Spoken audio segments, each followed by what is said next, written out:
CPIM के महासचिव सीताराम येचुरी का गुरुवार को 12 सितंबर को निधन हो गया। 72 साल के नेता दिल्ली एम्स के आईसीयू में भर्ती थे। उन्हें एक्यूट रेस्पिरेटरी ट्रैक इन्फेक्शन के चलते 19 अगस्त को एम्स में भर्ती करवाया गया था। एम्स सूत्रों के मुताबिक फेफड़ों में संक्रमण और मल्टी ऑर्गन फेलियर के चलते उनका निधन हुआ है। येचुरी भारत में वामपंथ के एक बड़े नेताओं में से थे। उन्होंने कम्युनिस्ट पार्टी मार्क्सवादी का नेतृत्व ऐसे वक्त में किया जब उस पार्टी का भारतीय राजनीति में वर्चस्व कम हुआ। हालांकि कॉमरेड सीताराम येचुरी कहते थे कि सीपीएम का संसद और विधानसभा में भले ही प्रतिनिधित्व कम हो, लेकिन देश का एजेंडा तय करने में अभी भी सीपीएम का एक अहम रोल है। सीताराम येचुरी के प्रारंभिक जीवन की बात करें तो उनका जन्म 12 अगस्त 1952 को तत्कालीन मद्रास में एक तेलुगु ब्राह्मण परिवार में हुआ था। उनके पिता एस येचुरी आंध्र प्रदेश के परिवहन विभाग में इंजीनियर थे और उनकी मां कल्पकम येचुरी सरकारी ऑफिसर थीं। सीताराम येचुरी की शुरुआती पढ़ाई हैदराबाद में हुई। 1969 में वो दिल्ली आ गए और यहाँ पर उन्होंने प्रेसिडेंट स्टेट स्कूल नई दिल्ली में दाखिला लिया। स्टूडेंट लाइफ में येचुरी टॉपर रहे। हायर सेकेंडरी की परीक्षा में वो पूरे भारत में टॉप पर रहे थे। इसके बाद सेंट स्टीफन कॉलेज दिल्ली में उन्होंने अर्थशास्त्र की पढ़ाई की और वहां से उन्होंने बीए किया। 1975 में जवाहरलाल नेहरू विश्वविद्यालय में अर्थशास्त्र में प्रथम श्रेणी के साथ उन्होंने स्नातकोत्तर की पढ़ाई पूरी की।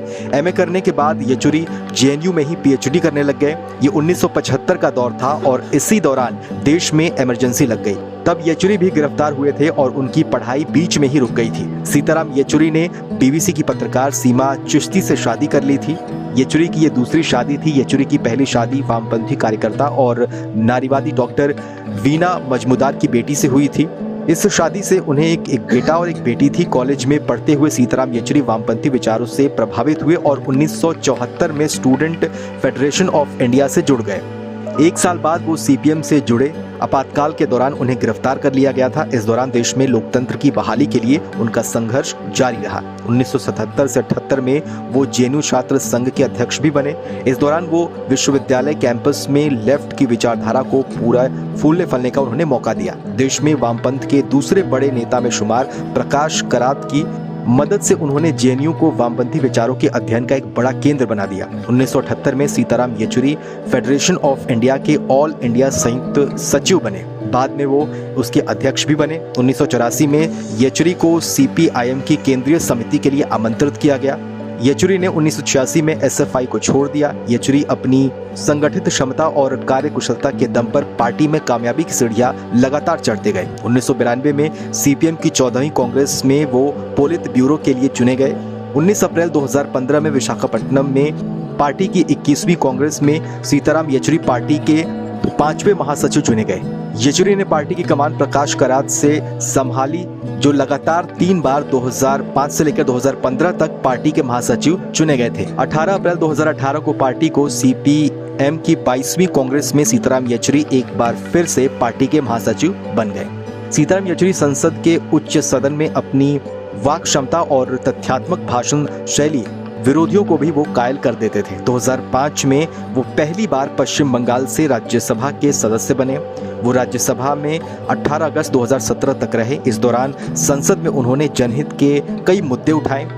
जुलाई 2008 में जब मनमोहन सिंह सरकार के कार्यकाल में भारत अमेरिका के बीच असैन्य परमाणु समझौता हुआ, उस दौरान सीताराम येचुरी चर्चाओं में रहे। मनमोहन सिंह इस डील को लेकर सीपीएम की कई शर्तें मानने को तैयार हो गए, लेकिन 8 जुलाई 2008 को प्रकाश करात ने मनमोहन सरकार से समर्थन वापस लेने की घोषणा कर दी। सीताराम येचुरी राजनेता के साथ साथ सामाजिक कार्यकर्ता, अर्थशास्त्री और पत्रकार और लेखक भी रहे थे। राजनीतिक दस्तावेज तैयार करने में उनकी राय सर्वोपरि मानी जाती थी। कांग्रेस के नेता पी चिदम्बरम के साथ मिलकर उन्होंने 1996 में यूनाइटेड फ्रंट गवर्नमेंट के लिए कॉमन मिनिमम प्रोग्राम को भी तैयार किया था। वे लंबे समय से अखबारों में लेख लिखा करते थे। उन्होंने कई पुस्तकें भी लिखी, जिनमें लेफ्ट हैंड ड्राइव, ये हिंदू राष्ट्र क्या है, घृणा की राजनीति, ये सारी किताबें शामिल थी। उन्होंने डायरी ऑफ फ्रीडम मूवमेंट नाम से भी एक किताब लिखी। ऐसे में 72 साल के सीताराम येचुरी का निधन भारत की राजनीति के लिए एक बड़ी हानि है।